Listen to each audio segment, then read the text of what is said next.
Halo semuanya, selamat datang di channel Analisa Trend. Pada video kali ini, saya akan menganalisa saham Pegas.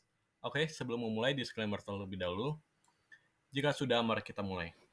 Pegas. Biasa saya akan mulai analisa dari time frame monthly. Untuk skalanya ini saya pakai skala logaritma. Oke, kita akan mulai analisa dari Ichimoku. Oke. Di sini kita bisa lihat Senko Span B-nya flat, A-nya ini sempat turun, tapi sekarang dia udah mulai flat lah ya. Udah mulai flat maksudnya. Terus Tenkan-Sen-nya flat, Kijun-Sen-nya juga sempat turun, dan ini langsung terjadi golden cross. Nah, tapi dia mulai flat lagi, oke. Nah, terus Chikou-nya dia di atas candle secara keseluruhan. Monthly ini udah mulai sideways. Untuk resistennya ada di sini, 1900 kurang lebih.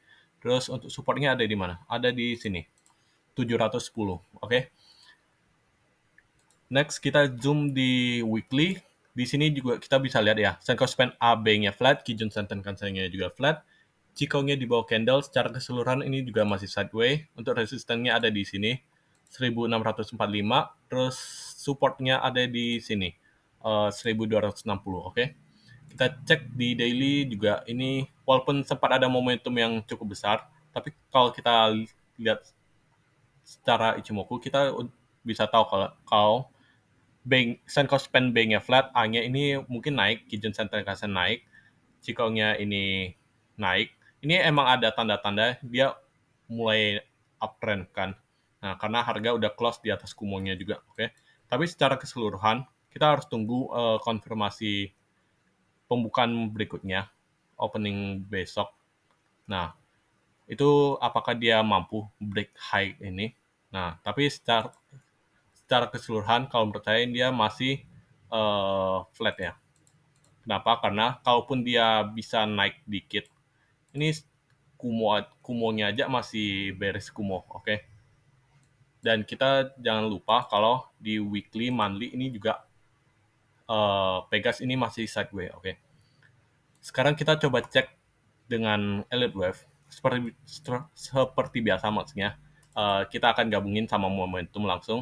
Nah, di sini kita bisa lihat ini apakah dia satu, mungkin 2, 3, 4, dan ini 5, oke?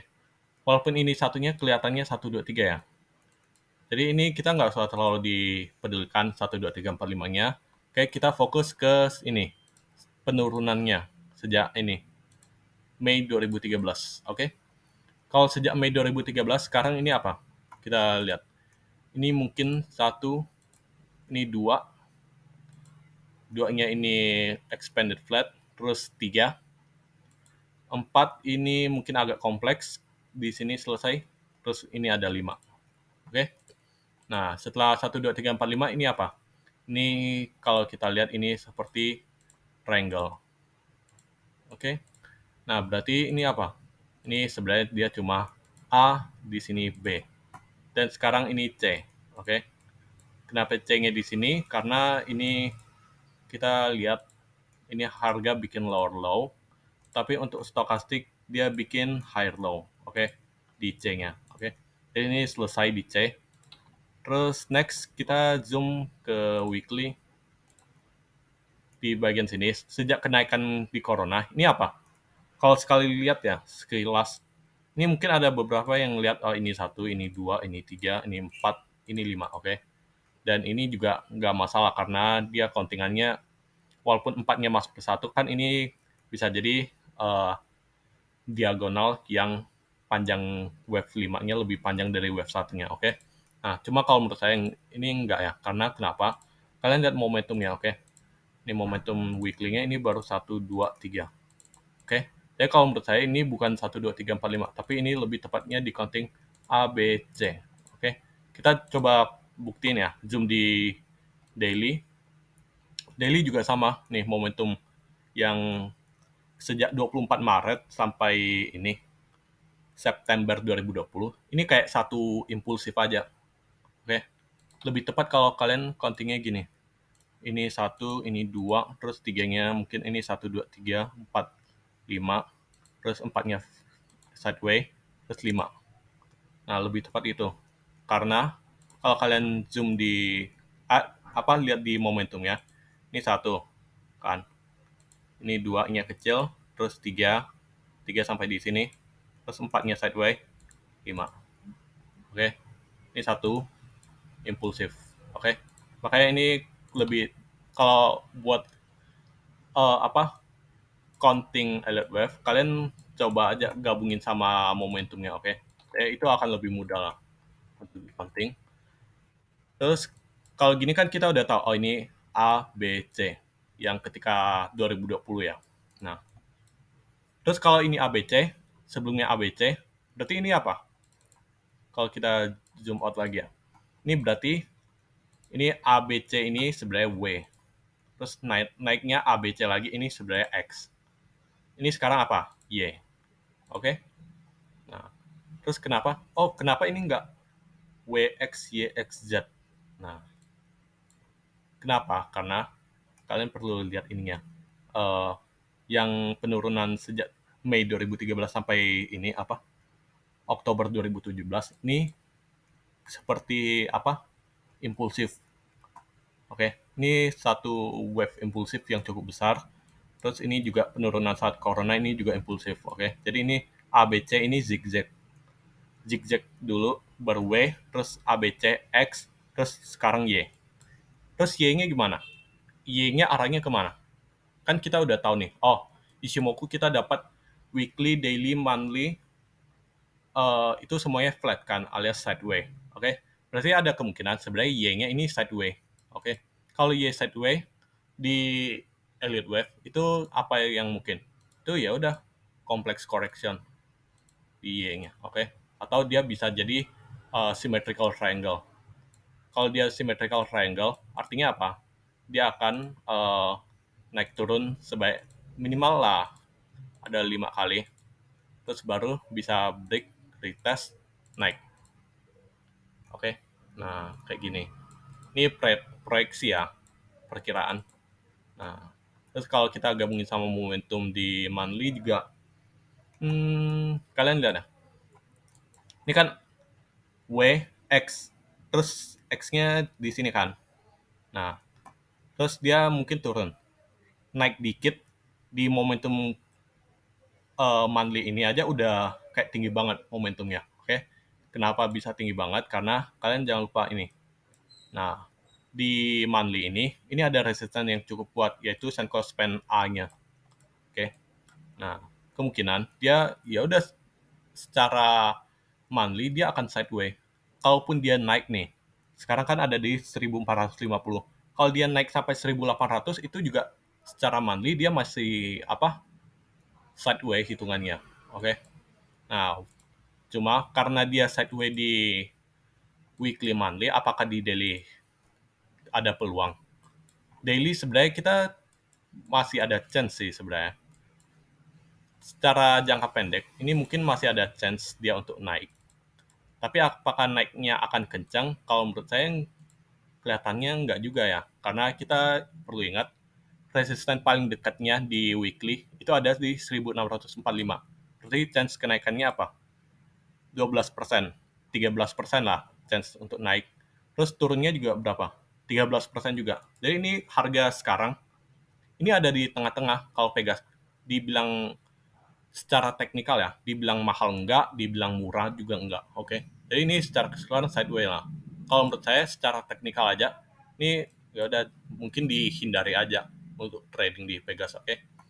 Nah, terus jadinya gimana? Target dia naik turunnya gimana? Itu kalau kalian udah tahu kalau oh dia sideways nih.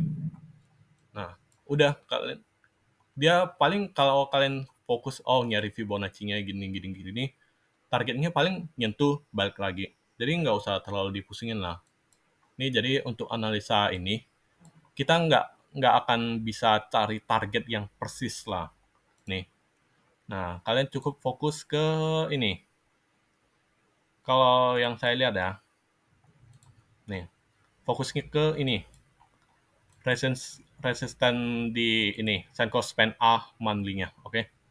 Nah, pokoknya atau kalian tarik garis gini lah.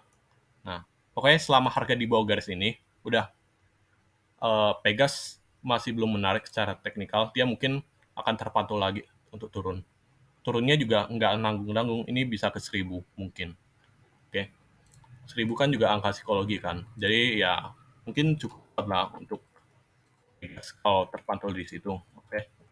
Nah, sekarang kita mau coba cek secara fundamental. Eh, kita cek total ekuitas tahunan, terus EPS tahunannya. Oke. Kita zoom out. Nah, di weekly aja. Zoom out. Nih, kalian lihat nih.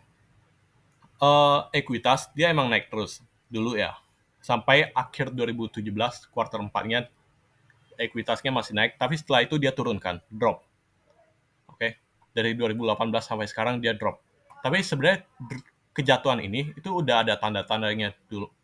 Lihat di labanya ini.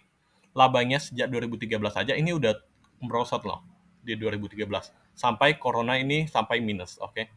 Nah, jadi sebenarnya kemungkinannya mungkin ini masih bisa lah, oke. Labanya mungkin drop, ekuitasnya naik. Tapi ketika ini ekuitasnya drop di 2018, tapi labanya naik. Itu artinya apa? Artinya ada kemungkinan kalau laba yang dihasilkan Pegas ketika 2018 ini mungkin itu didapat dari penjualan ekuitasnya, penjualan asetnya atau apanya. Oke. Jadi untuk Pegas sendiri sejak 2018 sampai sekarang, kalau menurut saya kinerjanya ini cukup kurang bagus ya. Kurang bagus lah hitungannya. Oke.